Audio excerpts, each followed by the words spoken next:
So there's a few fun things here. So Ron DeSantis, obviously, it's been a week for him.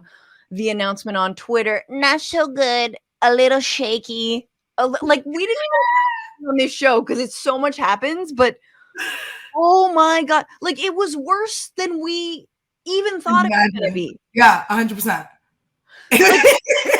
Because initially we were like, oh, I guess they're not going to roll out anything new. Like, they won't even have video. It'll just be one of those Spaces things that you weirdly listen to. And like, okay, no, it wasn't even that. It wasn't working. It wasn't even working. Your shit is broke. Like, and oh my God, I love the former staffer at Twitter. Like, I'm just imagining there's someone who at Twitter knew, like, this is going to fail and it's going to be great.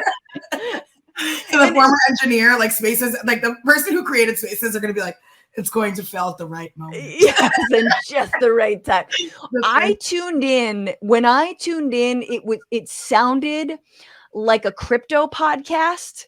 Like, and it was just a bunch of dudes like verbally sucking Elon off, like just being like, well, I think you're really smart to have invested when you did. And, and I can't thank you enough. And anyway, if I could push my own coin right now, it's just like, what is this? Is this a campaign announcement? I thought I was in a basement of like I really thought I was in a high school basement, but instead of like the working class, like Irish and Italian dudes that I grew up with in Staten Island, I was with like the uptown, like from like Upper East Side kids, like smoking. Like that's what I felt finance like. Bros. Like finance bros. Like, yes. And I was like, but it felt like it was high school finance bros. Like they haven't.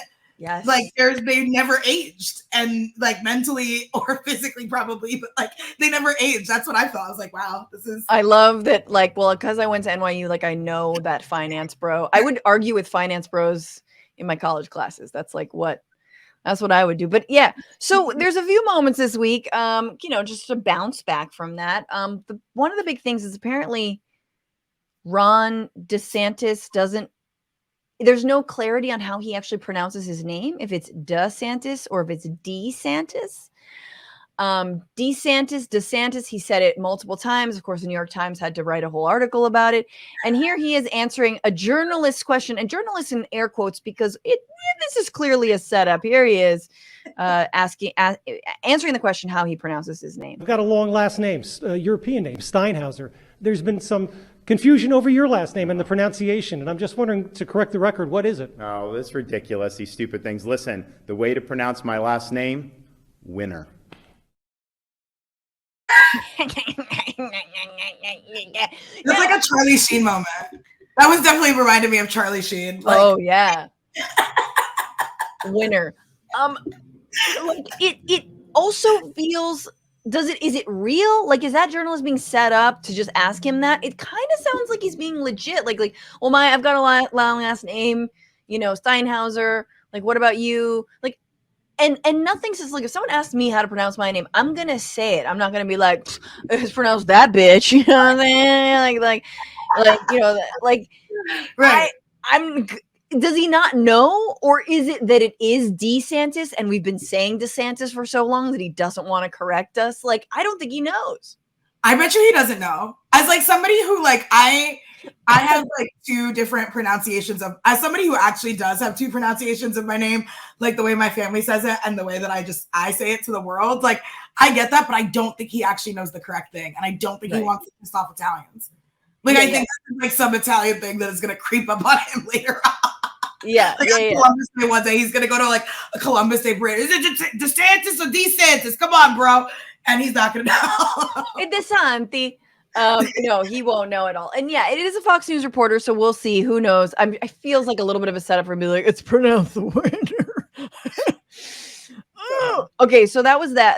And then there was this, of course, a beautiful little shout out to Winston Churchill after D-Day, or before D-Day, whenever the fuck D-Day, whatever it was. But here he is kind of echoing that famous speech of, we will never surrender, we will fight them on all the places. So because the woke represents a war on truth, we have no other recourse but to wage a war on woke. We fight the woke in the schools. We fight the woke in the legislature. We fight the woke in the corporations. We will never, ever surrender to the woke mob Florida is where woke goes to die. We will never surrender to the Target swim trunks. There they are, they're rainbow. Never surrender. We will never give in to the Black Little Mermaid, just as bad as the Nazis. Rainbow. We are afraid of rainbows. It should be off of every government thing. I always think about Hawaii's license plate that it is actually a rainbow because rainbows are actually all the time in Hawaii. So beautiful. I know. I love that about. You're gonna take it off of their license plate because it's too woke. Yeah, absolutely. Oh, I love that about. Actually, that is adorable about Hawaii. I'm like, aw. And the rainbows in the rest of the world mean peace. Yeah.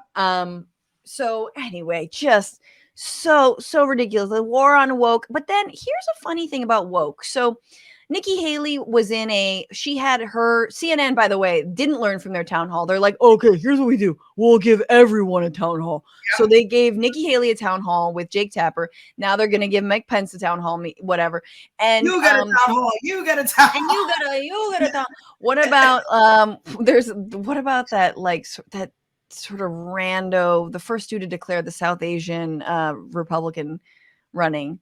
What's his name? Oh, is that? No, it's not. I think he might have even gotten one. Shit, I don't know. CNN needs programming. They probably gave him one. But so Nikki Haley was talking about woke means, like you want to be a different gender. Woke means all these things. She was able to define woke. But there's one person who doesn't like the word woke, and that is the former president, Donald Trump. It's gone sick. And I don't like the term woke because I hear woke. It's like just a term that half the people can't even define it. They don't know what it is.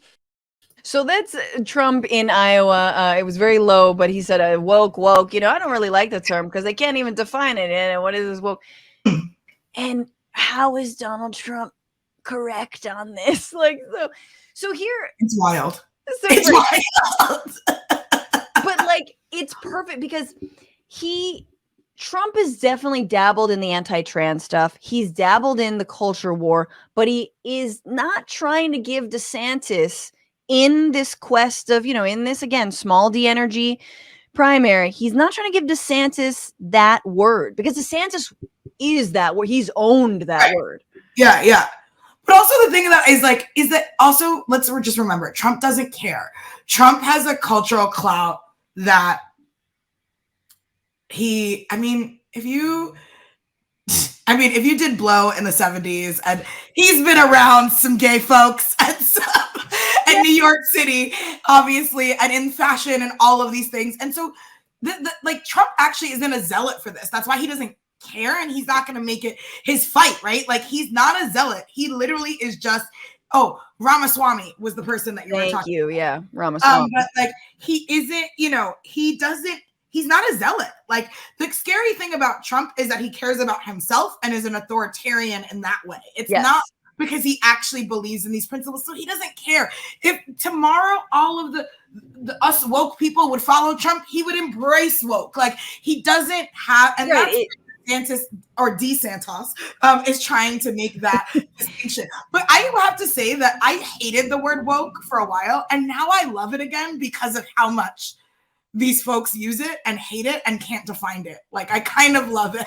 Agreed. And it does mean just politically aware, socially conscious. Yeah.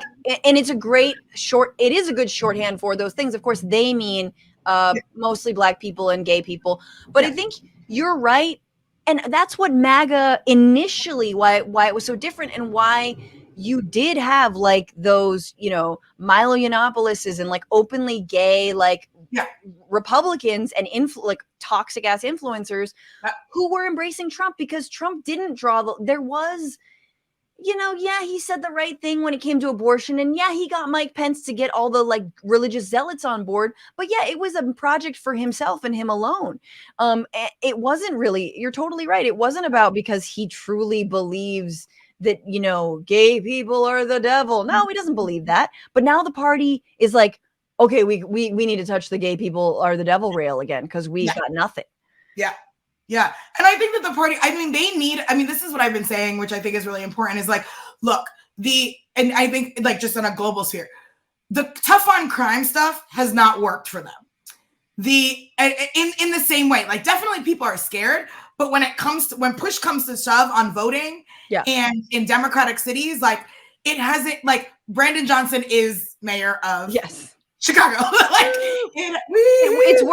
it's worked better, I think, on like centrist Dems or like neoliberals than it has on the right. Been places where it's worked, but to the level they wanted it to work, it's kind of failing, right? Their project is failing. They know that they failed with abortion, at least turning it around to be more of a champion thing, because they didn't win in a landslide in 2024. So they're looking for something religious. This is the interesting part, is they're looking for something that has to do with religious fundamentalism, Christian fundamentalism, to be specific, right? White Christian fundamentalism, to be even more specific. And this is the thing that they're going towards. Like, this is where they're landing. And like, Trump doesn't care about, I don't think he's probably been to church since before I was born. Like, you know, like it's so a Bible something, and they're going back to this. And yeah, he'll touch it, but I don't think he will go as far as he's not gonna go to the DeSantis thing. He's gonna keep to the they stole the election away from me. He's gonna bring back some of the stuff on the border. Because that is still his, you know, the Trump wall and all that stuff. And he's going to hammer them on like being like trying to roll back Medicare and Medicaid, you know, or Medicare specifically and Social Security, like trying to privatize it. He's going to hit the populist, you know, that populist thing again. And they don't really have an answer to that. No, they do not. And by the way, neither do Democrats. You know, and when it comes to like real populism, no, neither do Democrats. But it's like, are we seriously going to cede the faux populist lane again to this MFer? What's going on, Frantifa? If you haven't already, subscribe to this channel right now. Hit that button. And also, you can become a patron and support the show every single week. Get access to bonus episodes and exclusive merchandise. Patreon.com/bitchuation room. Do it.